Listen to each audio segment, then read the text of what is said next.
Hello and welcome to the 11th episode of the Moonbase podcast. Today we have a guest. I shot out a post on Reddit and he replied, and we had a great talk about the vagabond lifestyle, what life on the streets is like, shelters, day-to-day life, routine, what the meals look like, just a general overview. And in the future, we plan to have him on again, and other vagabonds as well. And if you're interested in being on the cast and it doesn't have to be a vagabond background, it could be any background, but just something interesting to share, feel free to reach out. We have the themoonbasesocial at Gmail. Then you could message me on Reddit, u/limping_coyote. And if you shoot us a message, we can see about having you on. We have a few guests lined up, another vagabond, and also a lady who's dating an inmate in prison in the US, as far as I could tell, who is soon to be released, and it'd be interesting to see what that's like, how dating life from inside to outside works. And so I guess we'll get going with today's interview after a word from our sponsors. Hey there, podcast listeners. Are you tired of the same old vacation destinations? Want to embark on a truly magical journey? Well, we've got the adventure for you. Introducing the Magic School Bus Hospice Center Tours. That's right, folks. Hop aboard the most enchanted bus you've ever seen, driven by none other than Miss Frizzle herself. She's back, and this time she's bringing her special brand of edumatainment to the most heartwarming and life-affirming places on Earth. Picture this: you, your family, and a busload of fellow explorers cruising through hospice centers like never before, with Miss Frizzle at the wheel. You're in for an unforgettable experience. The common room of comfort, where Grandma Moses will teach you the fine art of knitting cozy blankets, or take a detour to the Serenity Garden, where Professor Liz will introduce you to the secret world of butterfly gardening. And of course, you can't miss a heart-to-heart chat with Dr. Carlos in the Reflective Lounge. But that's not all. Miss Frizzle's Magic School Bus is equipped with state-of-the-art features. Need a lift to the land of laughter? Hop on the Giggle-mobile, and Wanda will have you chuckling in no time. And for those moments when you need a pick-me-up, the Empathy Engine is there to remind you of the power of connection. So why wait? Grab your sense of wonder, your loved ones, and your best adventure hat, because the Magic School Bus Hospice Center Tours are taking off. Get ready for laughter, learning, and unforgettable moments that will warm your heart.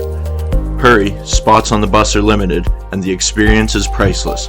Reserve your seat today at magichospicetours.com, and don't miss this magical ride of a lifetime. And now, our podcast guest and episode 11. Okay. Alright. What should I call you? You could just call me like Cap. Cat? Okay. Yeah. Sounds good.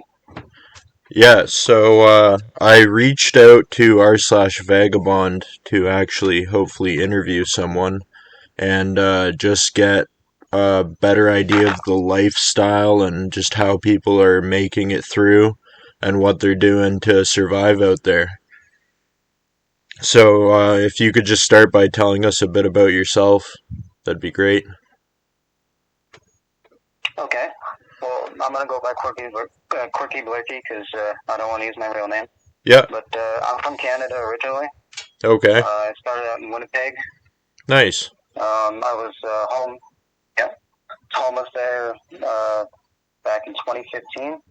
That was my first introduction to the streets, and that was pretty tough. But I met a girl, and she kind of helped me out, and we made it through. And then got back on my feet until about 2019, right before the pandemic. And then had a pretty good job, lost it, and just decided to go travel and explore, So I'm dual citizenship from birth, so went down to the States and kind of just went everywhere. Been from Vancouver all the way down to San Diego, from Miami all the way up to Halifax, and everywhere in between, pretty much.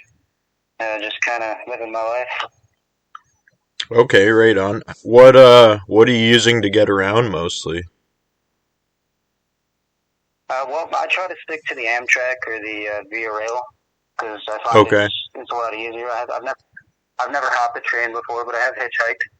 I prefer to do that if I'm low on funds, but if I have the money, Amtrak is the way to go. Okay, Sometimes so Greyhound if there's no Amtrak connection or whatever. how do you pick the next spot you're going to? Do you just do that based off where you find work and then you buy the ticket? No, actually, I have a list of Okay. all the places that I want to go to, and I just kind of pick off a different city when I get there. You know, and I find work uh, if I need to. Usually, it's pretty easy, especially in the U.S. So it's more of like a bucket list kind of places you want to go? Yeah, yeah, Okay, that's cool. How was the streets in Winnipeg? Wouldn't it be cold there in the winter? yeah. It was right before winter hit. It was early December, and snow outside, -30 Celsius. I had a job with my best friend, and then that fell through. Uh, so ended up just kind of chilling out in like parking garages and stuff. And then I met the girl. She had an apartment. Uh, Okay. Stayed with her for until April, and we just kind of survived. We went spanging a lot. We drank a lot, Yeah. but yeah, yeah, So you were in an apartment for the winter months then? yeah. We didn't have electricity or heat though, so Okay. Still it rough wasn't in the it? easiest thing. But we got blankets and stuff, so it wasn't that bad. Okay. Okay. And then on your way down to the States, did you just shoot for one destination or did you stop along the way and see different things? Well, actually, the original plan was to go to Vancouver to try to find work, but uh, as a backup, I went down to the border to check out if I could cross illegally because I didn't know the rules. It was like right right during COVID, so I didn't know what the rules were or whatever. And I ended up walking through a park called Peace Park, and Okay. I ended up in the United States. And the border cards caught me, and I luckily I had my birth certificate on me, so I showed them that, and they said, "Welcome home, but we're gonna have to charge you." So they gave me a ticket for that, and yeah, I just kept going after that. I walked to Bellingham from Blaine, Washington. Then Okay. I caught a Greyhound to Portland, where my sister was. Stayed with her for a couple of weeks, and then she actually got me into the Amtrak thing because she looked it up and looked at all the prices and all that, and bought me a ticket. And I just kept going from there. Right on. So day to day, what does your day look like on average? Well, usually I wake up, put my stuff away, hide it. Then I go to the library, or well, I grab a coffee first. Go to the library, charge my phones up. Then go chill in a park maybe. If I need money, I'll go spange. Um, Now, right now, I got a part-time job, so that kind of fills my time up, and it's at a restaurant, so I can get free food, which is pretty cool. Um, Other than that, I just kind of hang out, you know. I like to explore a lot, so every city I go to, I like to walk around as much as I can, so that takes up a lot of time. Okay, right on. Uh, If you're ever in Philadelphia, check out that concrete graffiti city. It's definitely worth a look. Or what's sorry, that? Pennsylvania. My bad. No, I mean, like, what part of the city? I'll have to look at it. I can send it to you, and then I'll add it to the episode after for the address. I forgot exactly what city it's out of, but you can Google search it, and it just comes up on Google Maps. And it's like a Okay. city block, kind of just in the middle of the woods, all abandoned, and it's just fully covered in graffiti. Oh, okay, that sounds cool. Yeah, it is pretty cool, and it's secluded enough. Like most of the people there are just going to throw up some tags or shoot their guns or whatnot. Oh, yeah, okay. Good old American pastime. Yeah. Do you have any places Yeah. you'd recommend going? Yeah, I like Salt Lake City, Chicago, if it's not the winter. Okay. Denver was pretty cool. It's gotten a little worse now, but Denver's still pretty cool. Miami's really nice. New York, um, Savannah, Atlanta. When you say Nashville's Denver alright. got worse, what do you mean by that? Well, the city's it's starting to turn into the new Portland. So like, Okay. there's a lot of social issues. A lot of addicts. I like to stay away from addicts. I don't like to waste my time with them. Yeah, So yeah, it cause kind of more ruined trouble Denver. than And then it's worth. yeah, and Denver, there's not a whole lot of places to hide. Okay. There's not a whole lot of nature there, so you kind of have to sleep outside in the open. I don't really like that, so So I like to breeze through there. when you're going to a place, you're generally looking for like a secluded wood area. Yeah, yeah. Okay. Right on. Have you ever thought of train hopping? Is that something that you're looking to do, or has it like have you just not been Eventually, interested? yeah. Well, to be honest, I'm a little scared because I hear a lot of bad things happen on the trains. Like I don't want to get arrested, and I don't want to get maimed. You know. Yeah, Um, that's fair.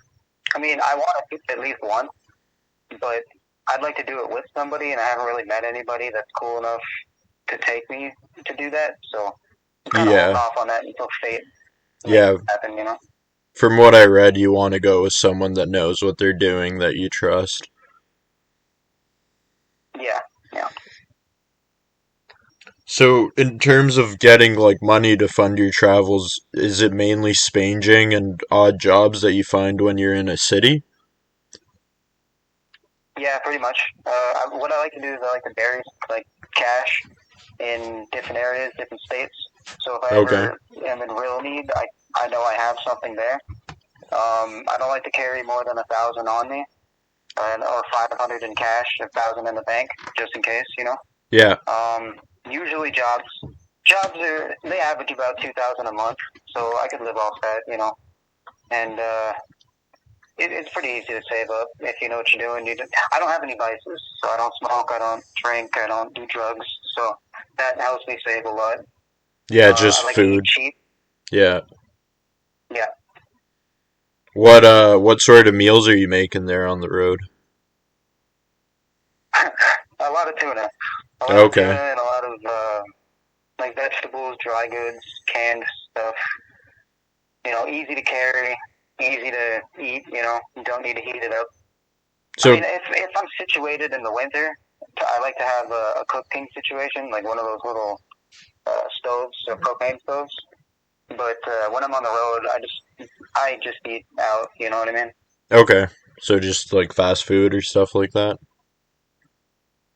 Yeah. Okay. Right on. And for like sleeping quarters, is that like a tent, a hammock, a tarp? What kind of system you got going on? Well, that depends on where I'm at. Like I've stayed in a few camps before where tents are more the norm. But I prefer to build my shelters because I can make it blend in nice where nobody can see me. Okay. So, and then the airflow is an issue, especially in like the heat. So, if I have a handmade shelter, I can have easy airflow. It's a lot more comfortable for me because I really like nature. So, yeah. So if I'm trying to picture this, would this be kind of like one of those bushcraft like shelters where it's a bunch of logs tied together leaning on two poles, or is it like fully enclosed? Does it depend on the Okay. Well, scenario? yeah, it depends on the location. Usually, I like to get shower curtains. See-through ones are green, so I could Okay. block out the rain. Those are a lot easier to travel with than tarps, and they're a lot more reliable to block out the moisture. Do they I put rip? that on top usually. Sometimes, but they're pretty tough. Okay. You get the $20 ones, not the dollar store ones. You go invest in it. You know what I mean? Okay. But I like to lay that over like a wooden structure, and then put a bunch of leaves on the side and the top, make it all blend in. Alright, so it's kind of like a little hobo nest there. Yeah, no, that's a good way to put it. Yeah. And do you try and like go off trail so people don't walk by, or do you just focus on blending it in well enough that just no one will notice? I like to go deep into the woods, so where there's no Okay. trails. I like to. I take different routes out all the time, so I'm not making a trail. I like to keep Okay. it as discreet as possible. You know what I mean? Would you I don't want follow like a people deer seeing. trail? Like if you found like a path that deer like animal used, would you follow that deeper in? No, not usually. Usually, I stick to like I like to look for like nice thick parks where like people just don't go, and then especially if there's like a bank next to a river, like a really steep bank where Okay. I can Yeah, just like dig a out a nice ravine. little hole. Yeah, like a ravine. Yeah. Okay. And what would you say are some of the highlights and what are some of the challenges of living like an alternative lifestyle, I guess? Well, actually, I'd say it's the same thing. It's people. So I've met a lot Okay. of really cool people, and I've met a lot of really not cool people, and a lot of what we call normies, like normal folk. They look Yeah. down on us, especially if they can tell. I like to try to blend in as much as I can, but washing your clothes that's expensive. So sometimes you get dirty, and they Okay. treat you different, right? Yeah, for sure. So yeah. For washing clothes, I heard of a guy that would take borax with him, just the powder, because it's cheap. And then once you find a river, he would just rinse his stuff in the borax. And he'd use it to shower too. Oh, okay. I like to carry around those Dove soaps. We kind of do the same thing. Or if Okay, I'm in a like city, the like full deep in a bar? city, I like to. Yeah, yeah, yeah. Okay. If I'm in a city, though, I like to go to like a laundromat, Yeah, get yeah, it for done sure. proper. Especially because I have a U.S. Bivy that it's kind of hard to do in the river because it's so big and cumbersome. I Yeah. like to just put it in the machine, let the machine do it. Alright. Have you ever been refused service anywhere or like kicked out? Uh, I've been harassed by security a lot, but there's nothing really they can do. Especially in like malls or like coffee shops or whatever. If you're a patron, they'll call the cops on you, but when the cops come, they kind of laugh at them, saying, "You can't really do anything, man. He's a. You can leave him alone." So Yeah. I Yeah. haven't had anything really, really stark happen, but you know, who knows? So, with most of the people, the negative interactions just general like harassment and people just being dicks and looking down on it. Yeah, get a job type of things. Even if you have a job, people spit at you sometimes. They'll throw flushies at you. But the worst are home bums, especially the addicts, because they're not all there. They Yeah. can get dangerous sometimes, so you got to watch your back for that. Have you had any negative interactions with the home bums? Yeah, I've had a few. There's this one that really stands out. His name was Blue back in Nashville. I was sleeping, tucked away in my little corner or whatever, and he discovered my camp. And he said, "I'm going to set up right next to you." And I said, "Well, dude, it's the whole area. You don't need to be here."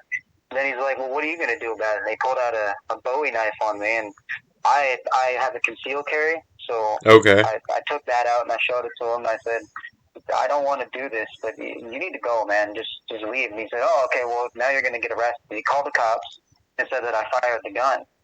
I Okay. don't know what he was thinking because when you fire a gun, you can tell. So when Yeah. the cops came, they checked it all that, and they arrested him. So What that was was his that arrest for? was Filing a false report? that and with assault with a deadly weapon. Okay, Because he yeah. did have the Bowie knife on him. Okay, they Yeah, charged him with assault. yeah, yeah. I Okay. never followed up on it, so I don't know if he went to jail or whatever, but I just kind of let that go. I didn't want to deal with it. Yeah, yeah, it makes sense. Might as well just stick to your own business. Yeah. So where do you have next to go to? What are your plans? Where do you want to visit? Okay, well, I want to make it out to Honolulu and Anchorage eventually, but I'm thinking that's for next year. My job that I just got, it's kind of shaky right now. The Okay. process being a little weird. So if that falls through, I'm gonna leave San Diego and go to Miami because better laws out there and it's nicer. The only reason why I'm here is because I want to go see my sister again in Portland, and winter's coming, so you got to prepare for that. And I Yeah. figured San Diego's close, so give Are it a shot. are you gonna stick to the south for this winter? Yeah, yeah. I see. I don't like to be in the north because the cold scares me. Ever since Winnipeg, I almost died. So I don't want to go through that again. The From cold the is really cold? dangerous. Yeah, from the cold. Yeah. There's Oh, one that's night I got rough. stuck outside because the girl, she fell asleep drunk, and I couldn't get her attention. I didn't have my phone on me, so I had to keep knocking at the window with this big stick, hoping that she'd answer or whatever. She did eventually, but I was out there for like 3 hours. Oh, She was damn. cold. All I had was a sweater, and it was not great. Yeah, that doesn't sound like a good time. Yeah, I've known a lot of people that have died growing up there because I used to hang out with home bums a lot. And a lot of them aren't here anymore, so it's cold. And the winter in Canada is brutal, Yeah, especially in Winnipeg. yeah, for sure. You're in Toronto, right? Yeah, yeah. I'm Yeah. pretty familiar. I've been in like parts of Quebec and stuff like that before where it was like minus 35 some days, and if you're going down the road, like the houses have special tunnels made that you can get to your garage and your front door to like keep the snow off them and stuff like that. Okay. Yeah, I'm pretty familiar with the cold. Yeah. Definitely wouldn't Us want to be Canadians, out. Yeah, definitely don't want to be out yeah. in Winnipeg winter in a sweater for 3 hours. No, I don't recommend it. I've never been. I definitely have to visit Winnipeg at some point. Um, Careful, careful. Stay away from the north. It's really dangerous now. The south end's nice. Downtown it's a little shaky, but it's nice.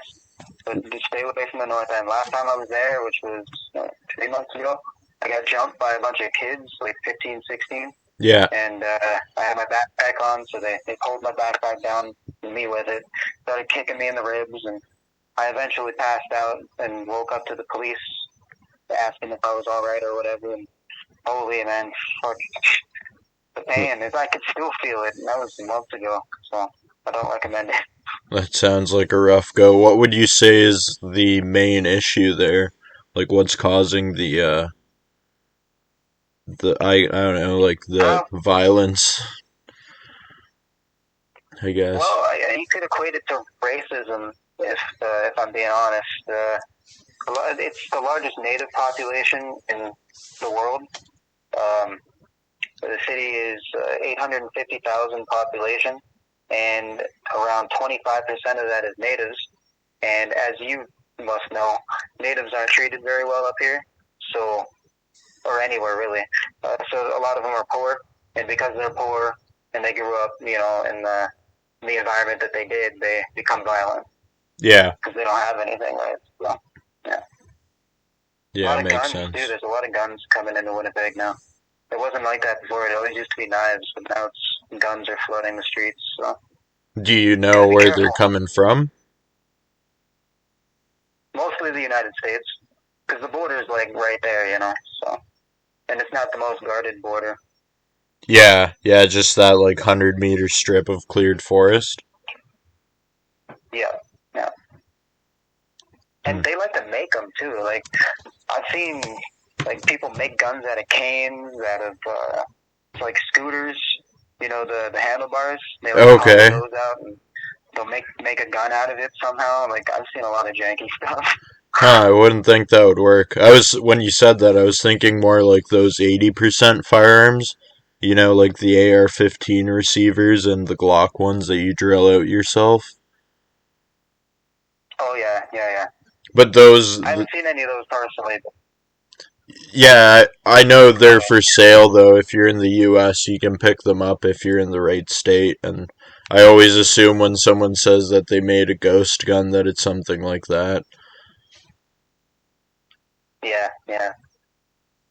I haven't seen anything like that personally, but I have heard stories. Yeah. Same with 3D printed. I like to do that now. Yeah, one time I actually found I forgot what the file type is for 3D printing, but I found one for like a single shot 22.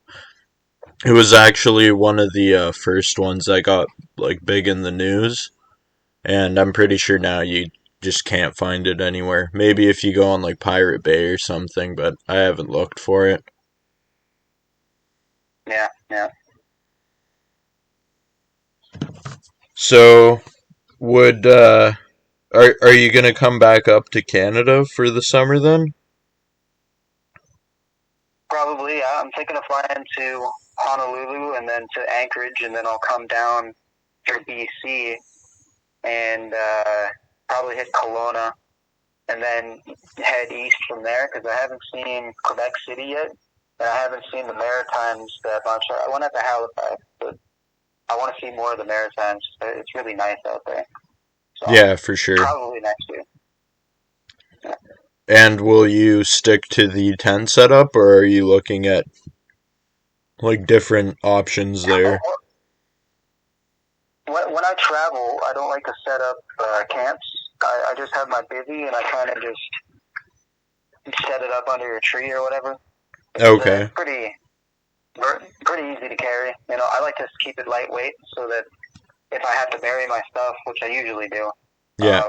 the stuff that I bury if that gets stolen, it's not a big deal. And then Yeah. I like to have a small pack so I can kind of blend in, you know. Yeah, for sure. So do you carry two packs then, like a bigger camp pack kind of, and the smaller one, or? Yeah. So I like to carry the bigger one, and then I'll pack everything in the bottom of that, and then my walk around pack, the small one, I like to put that at the top with all my like ID and stuff, and then I can just easily take it out and then bury the bag. Okay. Makes it easy, you know. And you fully bury it, you don't just cover it with some shrubs or something? No, I like to dig a little bit of a hole and then kind of, you know, make it as good as I can. And usually in a Okay. deep area where people don't go. Okay. And, you know, Have you I don't ever know. had any trouble with that, either someone finding it or you not being able to find it after? The only thing that I ever had stolen from me, other than those kids that jumped me, they took my phone and my chargers, but that's a separate thing. The only thing I ever had stolen from me was when I was staying in the camp in Nashville. I had this straight blade knife. It was about 5 inches maybe, and I used Okay. to carry that around. And I left it in my tent one night, and I went for a walk, and when I came back, it was gone. So Huh. Would yeah, you I've been pretty lucky. would you recommend life on the road for people in general, or no? Or if not, is there like a specific kind of person that you'd recommend it for? Well, I'd say it's up to the individual. Life is pretty tough when you're doing a 9 to 5 and you're tied to all of that. You know, if that's not for me. So for anybody who is like that, I'd say the vagabond life is free. It's tough, but it's free. You're independent. You can do what you want. You don't have any rules. But for people that have issues with drugs, especially, I don't recommend it because you'll get caught up in that. And what I like to say is, if you're on the streets, that's the last time that you want to party. You know what I mean? It's not conducive to the life. because you're trying to get out of it, right? Usually, so being an addict, you're just gonna dig yourself deeper and deeper and deeper. And if you're in a place like Vancouver, you'll end up on the east side, or if you're in LA, you'll end up on Skid Row, and that's not good for anybody. So I'd say if you have addictions, just stay away from the streets as much as you can, unless you have no choice, and then try to get clean. What about those that want to just travel and see new things? What And I'd advice would recommend you it have for them? 100%. Hmm? Okay, I'd recommend it 100%. My advice would be you have to get used to loneliness. Okay. It's tough road. You know, you got to walk it alone usually. Some people are able to find people to be around, but I'm not one of those. I like to be alone a lot. So dealing with that, and then the money issue, having to work for a few months out of the year. Sometimes you get like hot feet, you know, where you're working but you want to leave but you can't because you haven't saved up enough, and that's a bit tough. But you know, par for the course. So, do you regularly like kind of try and settle into a job or something and like a temporary place to stay for a few months and then go, or are you always on the move? That depends. Usually, I like to hunker down in the winter, save up as much as I can, work as long as I can, even if it's just day labor. And then in the summer, that frees you up to be able to go where you want, do what you need to do. You have the money to be able to do that. And like I said, I like to bury money around the States and Canada so that if I'm ever really in need, I can just go there, pick that up, and then continue on. Okay. And earlier you were saying that like people when they are traveling at a certain point they look to get out and to get to a place of I guess quote unquote normalcy. Would you ever see that in your future? Um, I don't know. I mean, it would be nice, I guess, but with society the way it is, you know, I mean, I don't ever see myself being able to own a home, a lot like the rest of the millennials out there, you know. So if I do get into a situation, it would have to be fate putting me there rather than my own choice. Like the road is hard sometimes. Sometimes you need to just rest. You know what I mean? But having all that responsibility, I don't know. That's not for me. So would you say it's mainly like an economic factor that contributes to it, or do you also have like social or political views that are somewhat against just the life of normalcy and complacency? Well, I have social issues. Yeah, I don't really get along with a whole lot of people. Um, Likewise. it's hard for me to.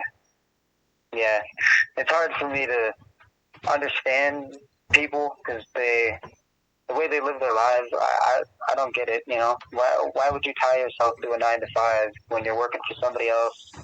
Well, all your labor's being stolen from you. You have to scrape to get by. You know, and if you do make it big, then usually you develop an ego. You know, so Yeah. I don't know. It's like a catch-22. Hmm. I find that like when I used to be kind of stable, I found that I fell into that. You know, like I had a car for a while and I got in an accident because I was an idiot and I was driving too fast and all of that. And I stood back from that and I looked at myself in the mirror and I said, "What are you doing? You know, why are you allowing yourself to be corrupted like that?" When I'm on the road, I'm more able to be myself. I'm more able to be humble and kind to others. But when I'm in a stable situation, I tend to become like the rest of society the way that I see them, you know? So the road's somewhat like your spiritual practice in a way. Yeah, yeah, that's a good way to put it. Do you follow or have interest in any other spiritual practices? No, not really. I like to be in nature. That's my spiritual practice, I guess. I like to go out and just kind of stare at the trees and the birds and put my hands in the dirt. Yeah. Just kind of mesh with the green. Yeah.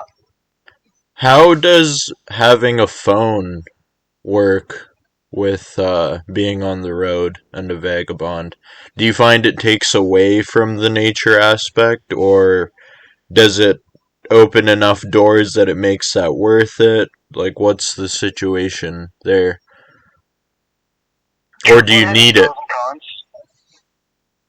It has its pros and cons. When I'm looking for a job, it's kind of necessary. I use maps a lot. Yeah. I don't think I'd be able to navigate without maps, to be honest.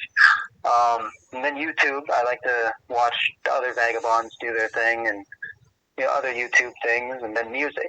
I'm really into music, so if I didn't have my phone, I wouldn't have my music. So that's just a no-go for me. Okay. I mean, I could get an MP3 player, I guess, but I don't know. It's just easier with a phone. Okay. Right on. No, I'm not like trying to ask that in a way that's like, oh, like phones are bad. I'm just kind of curious as to like what role and how that fits into the lifestyle. Like, do you ever go Well, on actually, walks in nature and stuff like that and just not like listen to music, nothing, just fully connected with the world, or? yeah, okay, so if I go deep into the woods and I know where I'm going, I like to turn my phone off and just kind of put it in my bag, forget about it. Okay. But most of the time, it's on, Just in case I get lost, I have my maps. I also have a compass, but like I said, I'm not real good with directions, so having the map, it just makes it easier. But I do find that if I have data, like sometimes, like with food stamps, you're able to get a discount on phone plans. I think it's like $40 or whatever. So if it's a $65 plan, you only have to pay $25 a month, which makes it easy to afford. And that comes with unlimited data, which that kind of distracts you because it's always right there. You don't have to go hook up to Wi-Fi. So it's a little bit of a distraction. I find myself getting too deep into that sometimes, but then I'll catch myself and then go cancel the plan and just reset. And usually that's only during the winters when I have that. And in the summer, I just rely on Wi-Fi or whatever if I need it. Okay. Right on. And Yeah. now, I mean, it's been great. Um, like all the answers you've been given are awesome, and this is about like I'd say closing time for the average episode. So I'd want to Okay. ask you if you could see any place, anywhere, what would it be? Ooh, that's a good one. I want to see the Black Sea. Okay, I right want to on. see the Black Sea. My background's Romanian. I've swam in the Black Sea. It's awesome. You should definitely go. Heavy, that's awesome. That's awesome. It's it's pardon? What was that? How's the like? What do you need to do that? Like you need a passport, of course, but is there like visa requirements and all that? I'm not sure. I think it so if you have your Canadian citizenship, I'm pretty sure you can just Yep. go to Romania with that. There's some kind of like visa program thing where you can just go to visit, but you don't actually have to apply to a visa. I'd look into it more though. I have my dual citizenship Okay. too. It's just for Europe there. Okay, that's cool. Yeah, it's Yeah, I'll definitely check that worth out. checking out. If you go there too, if you can, try and spend like a few months, because from one EU country, it's super easy to hop over to another, and the flights and trains are cheap. Okay. Yeah. Have you heard of Vagrant Holiday? Of what? Vagrant Holiday? Yeah, it's a YouTube channel. I have heard of it. I actually posted on r/vagabond because I found someone's pack that was stashed somewhere, and I posted a picture of it, and I was like, oh, like, looks like I stumbled on someone's pack. It was like close up, no marks that you could find it based off the picture, nothing distinct. But a bunch of people were commenting, oh, that looks like Vagrant Holidays gear, but this was in like Canada, like the Toronto area there. Okay, interesting. Yeah, what's about Vagrant Holidays? What's the deal with that? Okay, so Vagrant Holiday. When I was homeless the first time, I searched up on YouTube Vagabonds. He came up, so he kind of inspired me to do what I'm doing. Okay. I figured if I was going to be homeless before, I would just stay in Winnipeg and try to get back on my feet. But through his videos, he really inspired me to just go for it. So if it wasn't for him, I probably wouldn't even be on the road right now. But most of his travels were in Europe, and he went all over, from Paris to Prague, like all over. And Nice. I've always wanted to do that. I always wanted to branch out. North America's kind of growing old on me. Yeah. Yeah, if you've seen most of Yeah. it kind of gets similar after a point. Yeah, yeah. Yeah, So if you haven't checked out his videos, I suggest it because he's really funny too. He's probably the best vagabond on YouTube. I'll give it a look for sure. I'll have to check it out after this. Yeah, I'd recommend it highly. Right on. Well, it's been great having you on. It's been a good episode. I enjoyed hearing your perspective on the travel life. It was a pleasure. If you ever want to come back on, you know how to reach me. And also, if there's anything you want to plug, feel free to. Like, if you want to shout out anyone or any websites, I don't know, whatever you want, feel free to now. Okay, well, I would shout out Squat the Planet, but they're closing, unfortunately. For anybody listening, go to r/vagabond and on Reddit. You'll find a lot of really cool posts there. And Stobe the Hobo on YouTube and Vagrant Holiday on YouTube. Alright, we'll definitely have to have a part 2 so we can talk more about Stobe and all the other vagabonders. I'll check out Vagrant Holidays. And thanks for coming on. Okay, be sure to eat your mangoes. Alright, thanks.